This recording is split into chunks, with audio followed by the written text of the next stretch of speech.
I was never the type to believe in urban legends or tales of mysterious cults. My work had always been practical and straightforward, tailing people, uncovering betrayals, exposing lies. But nothing could have prepared me for what was about to unfold. It all began when a mysterious client hired me. He refused to reveal his identity and handed me an envelope containing a generous sum of money along with clear instructions. I was to follow a man who left his house every night at 2 in the morning. No confrontations, no questions, just document. The first few nights were monotonous. The man, a common-looking fellow always dressed in a dark overcoat, left punctually, walked through deserted streets, and ventured into a patch of forest about 3 kilometers away. The final destination was always the same, a clearing illuminated solely by moonlight. Until, on the 4th night, something changed. There were other people there. Many. All wearing black cloaks with deep hoods, forming a circle around the man I was following. They murmured in a language I did not recognize. I grabbed my camera and began to film. The viewfinder displayed silhouettes moving in perfect synchrony, as if dancing in an ancient ritual. Then I saw it. The figures were there as clear as the darkness surrounding me, but their faces were wrong. They were formless blurs, as if reality itself had rejected them. Eyes, noses, mouths, nothing was there, only diffuse shadows undulating like splashes of ink in the dark. My body stiffened. My instincts screamed to run, yet something held me in place. A visceral fear paralyzed me. I kept recording, trying to ignore the chill creeping up my spine.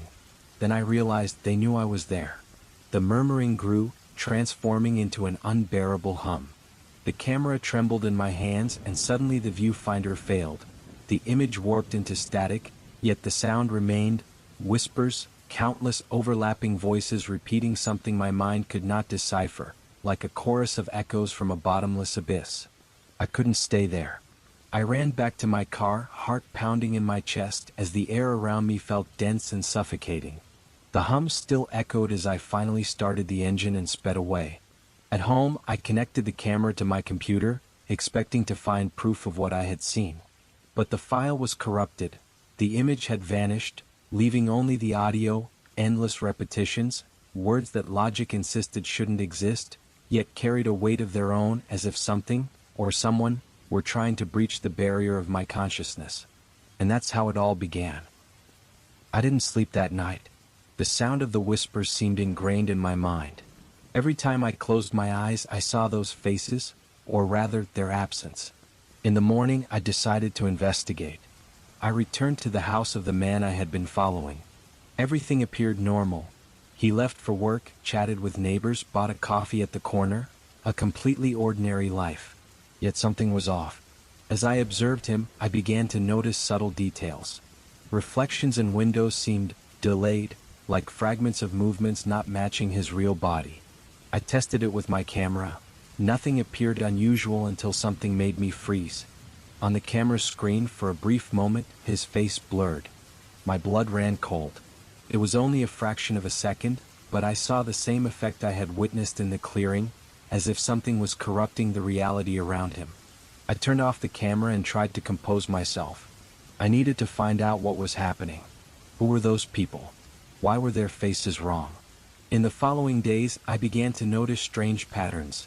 Shadows with no origin, reflections that did not match real people, distant noises emerging from nowhere.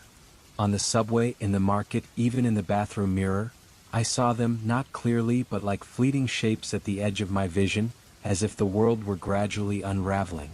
My phone started ringing at night, always at 2 a.m., always from an unknown number. When I answered, I heard only whispers, sometimes distant, almost like an echo, other times so close it felt as though someone was right behind me. I knew I was being watched, not only by the man I followed but by something else, something lurking in the cracks of reality. Then something changed everything. I was at home reviewing once more the corrupted footage. In one of the damaged frames, for a moment I saw something reflected on the screen. It was my own face, but it too was blurred. The camera fell from my hands. My heart raced. I bolted to the bathroom, turned on the light, took a deep breath, and stared into the mirror. At first, I saw only my reflection. But then, A smudge began to form where my face should have been, as if my very identity were fading away. I stepped back, trembling as the darkness around me seemed to close in. I was no longer merely an observer, I was being drawn inward. I decided I could no longer flee from the terror consuming me. The irresistible call of that clearing, now distorted by madness, echoed in every fiber of my being. That night, with my heart pounding frantically, I returned to the forest, as if an unseen force guided me along shadowy paths. The road, once familiar, had transformed into a labyrinth of shadows and whispers, with each step marked by a growing sense of helplessness and inevitability. The environment seemed to conspire against me, gnarled trees, branches entwined like desperate hands, and a thick mist concealing ancient secrets. Every sound, every noise, was amplified as though nature itself were alive, watching me with unseen eyes. As I ventured deeper into the woods, reality began to fragment. Memories of blurred faces and distorted reflections from past mirrors invaded my mind. The feeling of being pursued by entities without identity was constant. Something, or someone, seemed to emerge from the darkness with each step. The wind whispered incomprehensible words, as if trying to reveal secrets long buried. Then, amid the dense gloom, I encountered ancient inscriptions carved into tree trunks. Arcane symbols, rendered with almost surgical precision, pulsed with a sinister energy, as if each mark carried the weight of forgotten rituals and pacts sealed in blood. Amid these unsettling signs, I spotted a small, abandoned cabin, half hidden by tangled vegetation.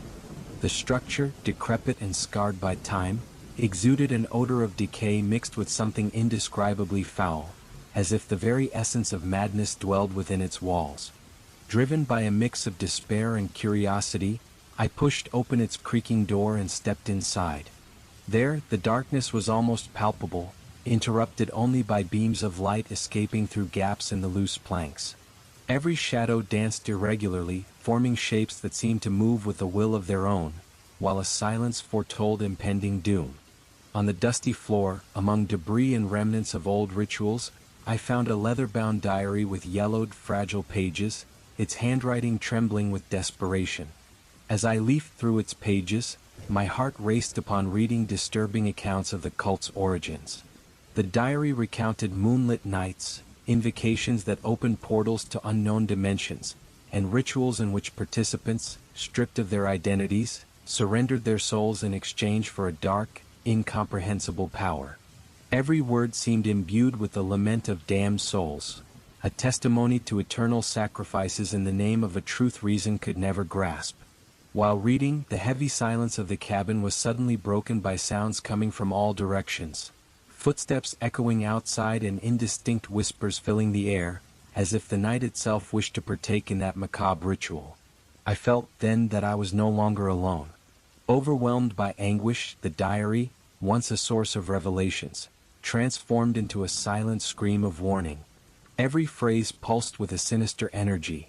At times, the letters appeared to shift, forming disturbing images that defied the linearity of time. Leaving the cabin with the diary clutched to my chest, I returned to the trail, only to find that the outside world no longer matched the reality I once knew.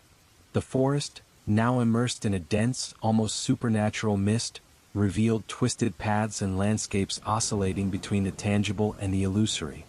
With each step, the whispers grew louder, mingling with the sounds of rain and wind to form a macabre symphony that threatened my sanity.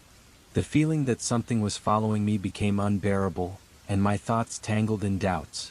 Had I, by probing the cult's secrets, awakened forces I should never have disturbed? Time lost all meaning that infernal night. Minutes stretched into eternities, and the perception of space and reality dissolved like mist under the sun. In a flash of lucidity, I recalled the diary's words, a prophecy of a portal that would open, a fissure between worlds where the limits of possibility would become unrecognizable. And at that very moment, the forest itself seemed to confirm this omen. Every tree, every shadow, pulsed with the anticipation of an inevitable event. My heart, gripped by terror, pounded erratically as reason struggled to hold on while an unseen current dragged me toward the unknown. After leaving the cabin, with the diary in hand as my only solace, I felt an irresistible urge drawing me into the darkest corners of the forest. Each step seemed guided by an invisible force, and the air, laden with the scent of wet earth mixed with something indescribably foul, intensified the feeling that the world had become a hostile place where time and space merged indistinctly. In the gloom, shadows moved with a will of their own, and every rustle of leaves reminded me that I was being watched by unseen eyes. The path led me to an ancient, forgotten cemetery, where weathered tombstones told tales of lost souls and ancestral rituals. There, amid graves overtaken by ivy and rampant vegetation, silence reigned, broken only by a distant, almost imperceptible whisper mingling with the sound of rain. Every tombstone seemed to exude an aura of sadness and despair, as if demanding the right to exist in that desolate world. I felt I was entering a realm where the dead still harbored dark secrets. While walking among the graves, I came upon a stone altar, covered in moss and engraved with arcane symbols similar to those in the diary. The altar pulsed with an unsettling energy, its cracks emanating a faint glow. Approaching it became inevitable. An inexplicable will forced me to confront it head-on, as if the altar held the key to unlocking the cult's secrets. I hesitated for a moment, but the need to understand, and to escape that inner imprisonment, prevailed. Every detail of the altar sent shivers down my spine. The inscriptions shone with a disturbing intensity and at times appeared to shift, forming images of macabre rituals, unspeakable sacrifices and invocations performed on moonless nights. A pale light emanated from the center of the altar, vaguely revealing a human figure. Its features were hard to decipher, swallowed by darkness, yet when its eyes appeared, they were abysses of emptiness and melancholy. It was as if that presence were the guardian of a secret that time itself refused to forget. As I drew near, I felt a cold hand brush my shoulders, but when I turned, no one was there. A shiver ran through me, and the sense that something was about to occur intensified. Then, like a whisper on the wind, voices began to form around me, voices that did not belong to the living, telling tales of forgotten pacts and souls condemned to wander between worlds. The murmuring transformed into a chorus, a lugubrious melody reverberating in my mind, merging with the sound of rain and the rapid beating of my heart. While I tried to gather my thoughts, I noticed that the once silent diary seemed to have come to life. Its pages flipped with an almost hypnotic speed, revealing passages never read before.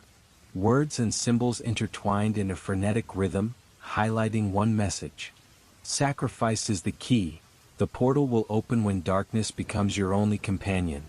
Those words echoed like a warning, awakening in me the anguish of an inevitable fate. The impact of these revelations was devastating. I felt, almost physically, that the very essence of evil was seeping into my soul. My memories mingled with visions of ancient rituals and unspeakable horrors, as if time had dissolved into an eternal moment of terror. The altar, now intensely illuminated by that pale light, displayed movements that defied logic, shadows contorting into shapes not of this world, and the mysterious figure that, for a brief moment, seemed to extend its hand toward me. I fought against the pull of that icy touch, trying to retreat, but every fiber of my being screamed for answers. It was as if the very essence of my existence were being tested, and the unveiling of a dark secret was on the verge of consuming me completely.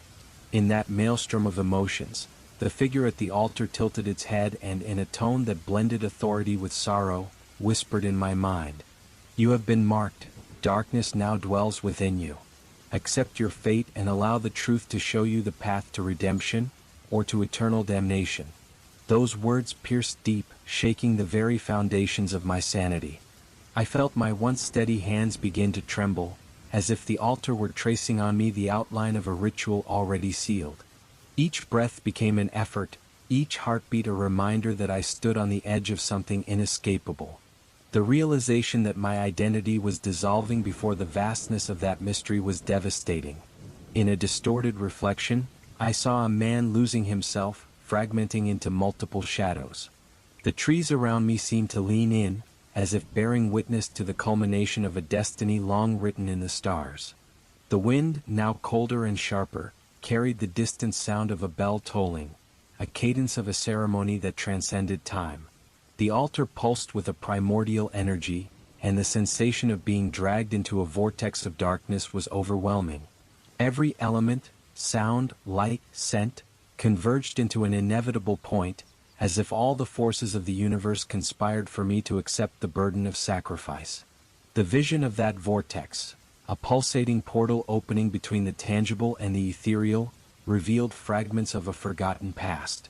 In a flash, I saw images of rituals that defied human understanding, of men and women surrendering to a power as ancient as time itself. The light emanating from the vortex reflected the duality of fate, the promise of dark revelations and the threat of an inescapable damnation. Amid this whirlwind of emotions and memories, the altar transformed into a mirror in which I saw not only the distorted reflection of my own soul but also the face of a destiny I could never avoid. Every whispered word, every symbol emerging from the depths of that portal, was an invitation to dive deeper into the darkness. I felt that the ritual, the very one alluded to in the diary, was on the verge of completion, and that the only way to fully grasp the cult's secrets was to surrender to that uncontrollable force. The boundary between reason and madness, which had long sustained my sanity, began to dissolve, cementing in my mind the certainty that I would never be the same. As the sound of a distant bell marked the cadence of an inexorable fate, the figure at the altar appeared once more with paralyzing intensity.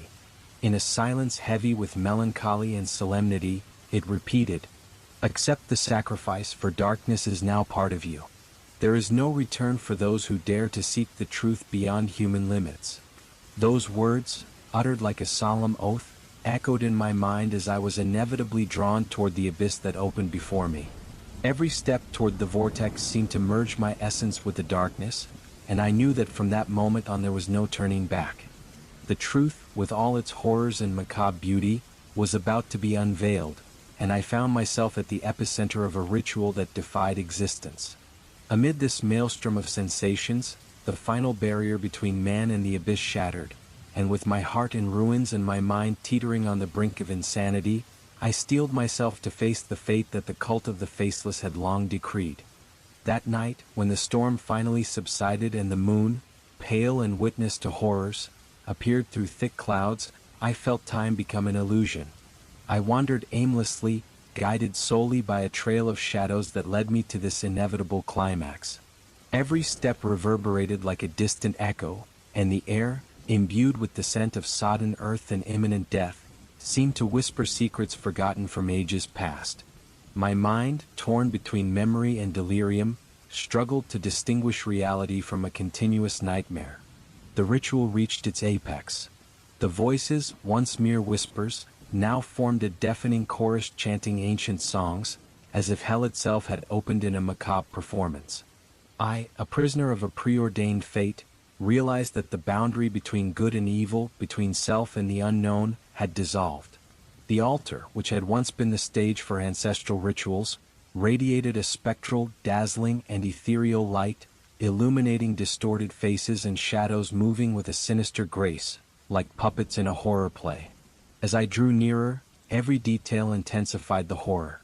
The inscriptions on the altar pulsed with life, while the vortex at its base expanded, revealing a portal to dimensions where time and sanity were lost. In an instant, I understood that the sacrifice was not merely a demand of the cult, but the essence of a pact sealed millennia ago. The words from the diary echoed in my mind with brutal force. "Sacrifice is the key. The portal will open when darkness becomes your only companion." It was then that I realized my own identity was dissolving, slowly being absorbed by something immeasurable and ancient. The enigmatic figure that had confronted me reappeared, exuding an ancient power and immortal sorrow. Its eyes, unfathomable abysses, fixed on me with cutting intensity, stripping away every corner of my soul. "The time has come. The last veil between your world and ours will be torn, and you, along with it, will become part of the eternity that binds us." As these words penetrated the depths of my being, I faced an old mirror, long forgotten. Approaching it, I saw my own reflection, but it was not the face I knew. My features, once clear and defined, had become a haze of indistinct contours, as if the very essence of my identity were dissolving into dust. The vision was so disconcerting that, for a brief moment, I questioned whether I truly existed or had already been consumed by the darkness. In that instant, the barrier between the world of the living and that of the damned crumbled completely. The voices, now unified in clamor, echoed through the vortex as I felt every fiber of my being dissolve and disperse in the wind emerging from the portal. The shadows, once ethereal, gathered in a macabre dance, evoking visions of unimaginable horrors. The sensation of being observed, judged by unseen forces, was unbearable and made me understand that the ritual was not a choice but an irrevocable sentence. The entity advanced with the inevitability of fate and drew even closer. You have always sought the truth even when it presented itself as a nightmare. Now see, the truth is that you were not the hunter but the prey. The cult of the faceless exists not only outside this world, but within each of us, waiting for the moment to reveal itself. My memories, moments of doubt, and the incessant whispers converged into a single point of despair. Everything made sense. The blurred reflection, the inexplicable encounters, the corruption of reality. I had been ensnared in the ritual I so feared, and my fate was sealed. With every beat of my heart, I realized the transformation was irreversible. The spectral light emanating from the altar consumed not only the darkness around me but also the very essence of what I once believed myself to be. In one final, desperate moment of clarity, I tried to resist the torrent of shadows engulfing me, but the truth imposed itself with devastating force. I was destined to merge with the darkness, to be absorbed by the cult of the faceless, perpetuating the curse that haunted those who dared to uncover the secrets of the abyss. As the entity chanted an ancient hymn, I felt my memories shatter, fragmenting like crystals under the weight of inevitability. Every word, imbued with primordial power, tore away the veil of my identity. The sight of my own face in the mirror, now transformed into an unrecognizable, distorted image, was the final proof that I had lost the battle against the unknown. In the midst of an overwhelming torrent of emotions, I understood that the sacrifice was not merely the end, but the beginning of a new existence. My soul, now intertwined with the cult, would wander eternally between worlds, feeding on the fear and despair of those who still dared to seek the truth. In a final breath, as darkness completely enveloped me, one thought pierced my consciousness. The truth can be so terrifying that, in facing it, we cease to be who we once were. And in that very moment, with the entity dissolving into the air and the shadows closing in like a fatal shroud, my essence vanished, becoming nothing more than another note in the macabre symphony of the cult. The blurred reflection in the mirror, once a symbol of my individuality, stood as irrefutable proof that the abyss had consumed me.